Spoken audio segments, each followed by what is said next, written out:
दूसरों के लिए मोहब्बत। सही बुखारी नंबर 13 में मौजूद एक हदीस में हुजूर नबी अकरम सल्लल्लाहु अलैहि वसल्लम ने नसीहत फरमाई है कि कोई शख्स उस वक्त तक सच्चा मोमिन नहीं बन सकता जब तक वो दूसरों के लिए वही पसंद ना करे जो अपने लिए पसंद करता है। इसका मतलब ये नहीं है कि अगर कोई मुसलमान इस खुसूसियत को अपनाने में नाकाम रहे तो वो अपना ईमान खो देगा। इसका मतलब यह है कि मुसलमान का ईमान इस वक्त तक मुकम्मल नहीं हो सकता जब तक वो इस नसीहत पर अमल ना करे। ये हदीस इस बात पर भी दलालत करती है कि मुसलमान इस वक्त तक अपना ईमान मुकम्मल नहीं कर सकता जब तक कि वो दूसरों के लिए भी वो चीज़ नापसंद ना करे जो अपने लिए नापसंद करता है। इसकी तायीद सही मुस्लिम नंबर 6586 में मौजूद एक और हदीस से होती है। ये मशवरा देती है कि उम्मत मुस्लिमा एक जिस्म की मानिंद है।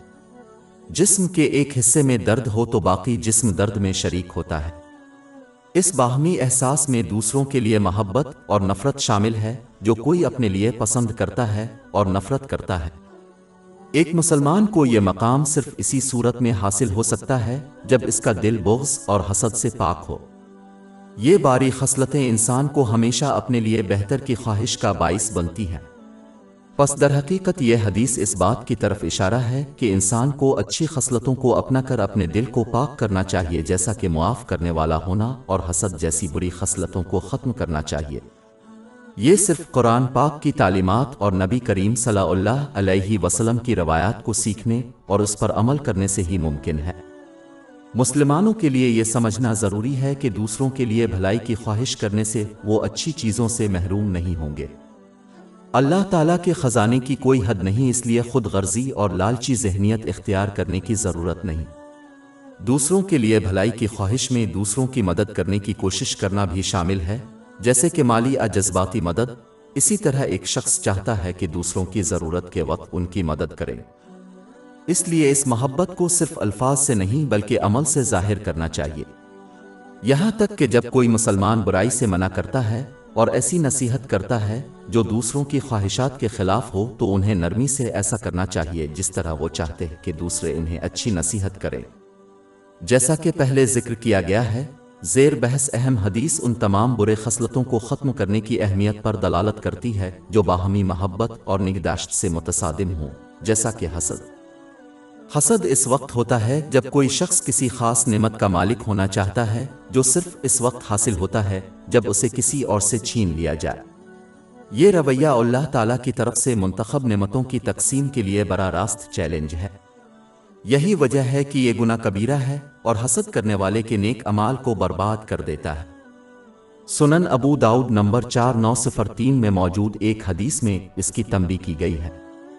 अगर कोई मुसलमान दूसरों के पास हलाल चीज़ों की ख्वाहिश रखता हो तो उसे चाहिए कि वो अल्लाह ताला से दुआ करे कि वो उसे बगैर किसी हलाल के वही चीज़ अता करे।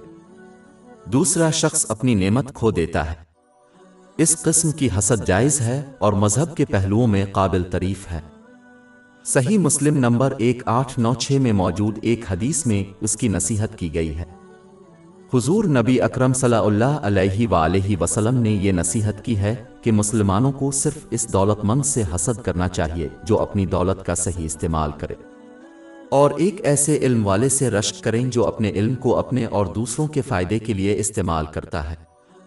एक मुसलमान को न सिर्फ दूसरों के लिए जायज़ दुनियावी नेमतों के हुसूल के लिए महब्बत करनी चाहिए बल्कि उनके लिए दोनों जहानों में दीनी बरक़ात हासिल करना चाहिए। दरहकीकत जब कोई दूसरों के लिए यह ख्वाहिश करता है तो उसे अल्लाह ताला की इताअत में, इसके अहकाम की तामील करने, इसकी ममानतों से इज्तिनाब करने और तकदीर का मुकाबला करते हुए रसूल अल्लाह सल्लल्लाहु अलैहि वसल्लम की रवायात के मुताबिक सब्र के साथ कोशिश करने की तरगीब देता है और उस पर दुरूद हो। इस्लाम में इस किस्म के सेहतमंद मुकाबले का खैर मुक़द्दम किया गया है। बाब 83 अल-मुफ़्फ़ैन आयत 26, तो इसके लिए हरीफों को मुकाबला करने दें।